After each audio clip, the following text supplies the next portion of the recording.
Денеска сме овде во Штип, практично тука традиционално ВМРО-ДПМН и коалицијата која што ја предводи ВМРО-ДПМН ги завршува кампањските активности, би рекол, за парламентарни, за председателски, така беше, па и за локални избори. Денеска покрај Штип ќе ги посетиме и општина Карбенци, ќе ја посетиме и општина Пробиштип. Имавме можност пред плането да оствариме неколку работни состаноци. Разговаравме со младите, со здравствените работници, разговаравме со културните работници, сега зборувавме и со представниците од реалниот сектор, со луѓето од бизнисот. Она кој што можам да го кажам е дека се прилично задоволни од сето она кое што ВМРО-ДПМН го има вклучено во овие 1000 решенија содржани во 360 страни проект обнова. Имам впечаток дека се повеќе луѓе се приклучуваат и застануваат позади обновата. Тоа се чувствуваше впрочем од првиот ден уште од Охрид, но еве потврда и тука во Штип дека поддршката е голема. Поддршката е голема за реформите кои што ги предвидува ВМРО-ДПМН 1000 решенија. Јас би сакал уште дополнителни 1000 решенија на проблеми да вклучиме во овој 4-годишен мандат, но најпрво ќе треба да отпочнеме да видиме сето она кое што ќе го затекнеме, а информациите се дека навистина ситуацијата е многу лоша.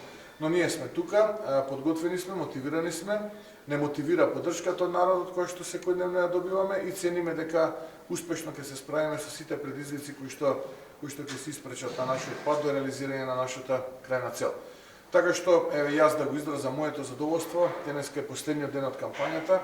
Навистина поминавме прекрасни 19 дена низ Македонија, нови средби со граѓани, разговаравме со многу илјадници наши сограѓани, позитивна енергија, голема надеж. Тоа обврзува, ние наистина тоа дополнително не мотивира да истраеме во оваа наша битка и ценам дека ќе успееме и ќе направиме една поинаква Македонија споредено со ова што денеска имаме, понижена, маловажена. Но тоа е завршена работа. За 2 дена од денеска ќе победи обновата на Македонија и македонските граѓани ќе може да се радуваат.